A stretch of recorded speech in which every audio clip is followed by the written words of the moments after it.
Hello! So today we're going to read my very favorite book in the whole wide world. And this one is by Malcolm Mitchell and illustrated by Michael Robertson. And Malcolm Mitchell, I don't know if you guys remembered seeing this book in one of our book fair videos a while back. He is I'm not sure if he still is, a football player and had wrote this story. So I'm going to share it with you today.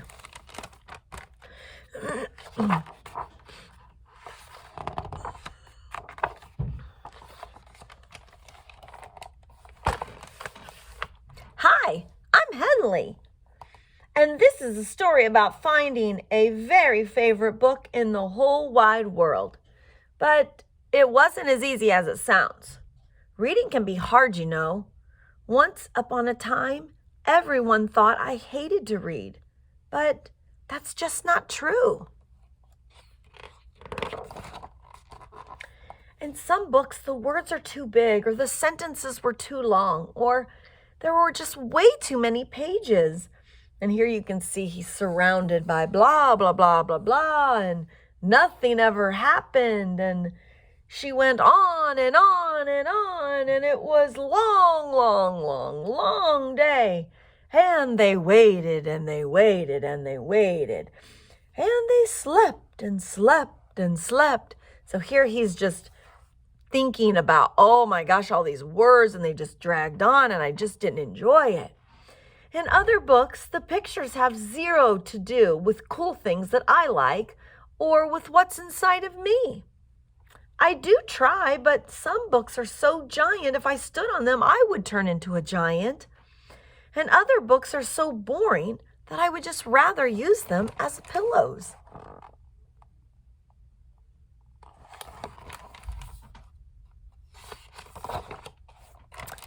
When I'm supposed to be reading homework, I'd rather be playing football in my backyard.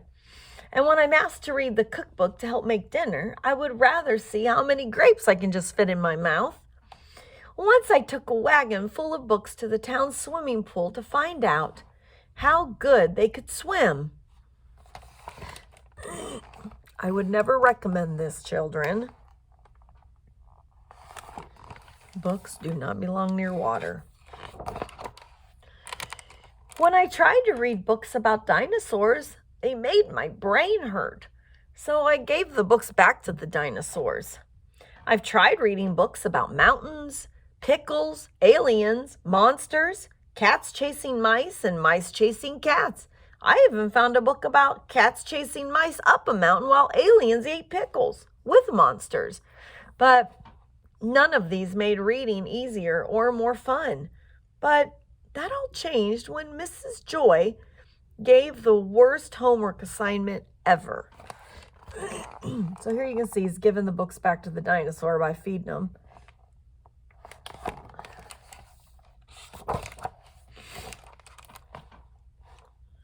Find your very favorite book in the whole wide world and bring it to school tomorrow.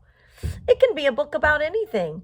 Just make sure that you love it, because you're going to be sharing it with the class.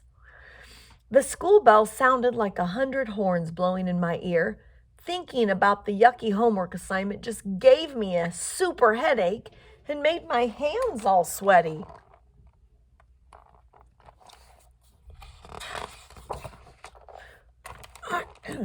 On the way home from school, I stopped by the mighty library hoping to find any book that could be one of my favorites.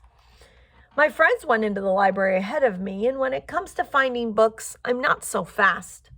Inside there was a nice man sitting behind a jumbo-sized desk, and I asked him if he could help me find my very favorite book in the whole wide world.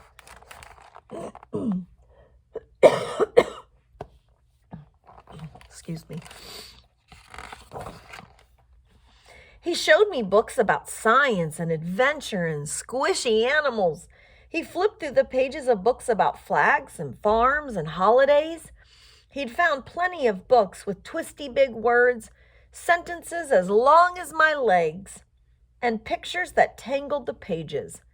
It gave me the heebie-jeebies. And when I saw my friends in the middle of the library having fun reading, I felt lost more than ever. He was so worried why he couldn't find a book. I know some of you guys feel this way because we watch you when you come in the library and you're not sure what to do if that favorite book is not sitting on the shelf. But this is where we try and encourage you to try new things. The next place I tried was Mrs. Rackley's bookshop. Maybe she could help me find my favorite book. Mrs. Rackley did what she does best. She brought me piles and piles of books. I looked and looked and looked, but I couldn't call any of them my favorite book in the whole wide world. All those pages and all those words, they just made my eyes tired. I realized it was going to take a book miracle to find my very favorite book. And I grew a sad face and stomped all the way home.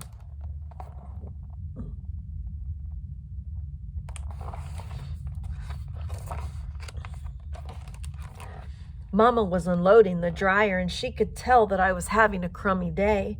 I told her all about the worst ever homework assignment. The librarian and Mrs. Rackley all tried their best to help me find a book, but it was no use. I'll never find my favorite book in the whole wide world. So let's see if Mom's got a good idea. Moms have a way of doing that. With a voice as warm as rolls from an oven, Mama said, "Henley, sometimes the best stories can be found inside ourselves." And after a sweet kiss on the forehead, Mama's words lit up inside of me. That's when I had a brilliant idea.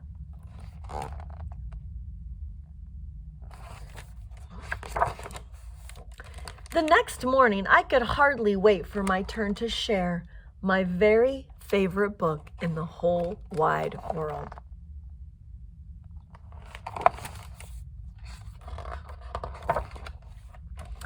I stood proud as all eyes in the reading circle just stared at me. Everyone thinks I hate to read, but it's just not true. Yes, some words are too big and some sentences are too long, but that's not my biggest challenge. Before today, I just hadn't found the book I wanted to read. I hadn't found the words or pictures or pages or sentences or subjects that showed me me.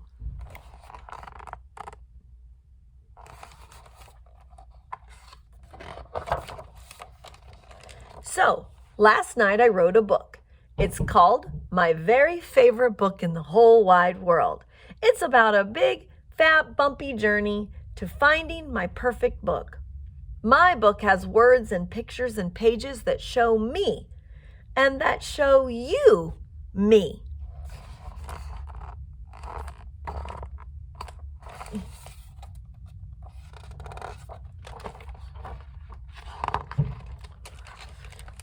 When I started reading my book out loud for everyone to hear, at first I struggled.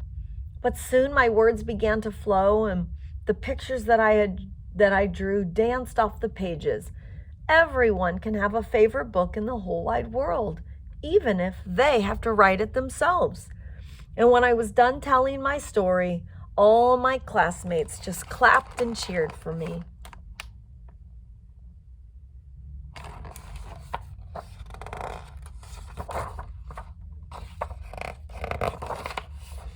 And my teacher gave me a gold star on my homework, and that is the truth.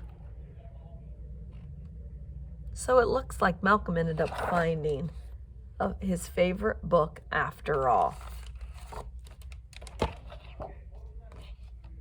Or I'm sorry, Malcolm's the author, Henley. So there.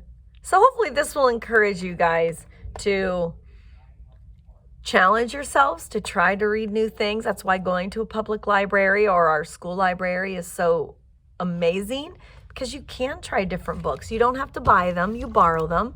And then when you're done with them, you can return them. but it's a great way to try new things because you have nothing to lose. You try that new book, and then if you don't like it, you just pick out something new. So guys, it was great spending time with you, and I'll see you later.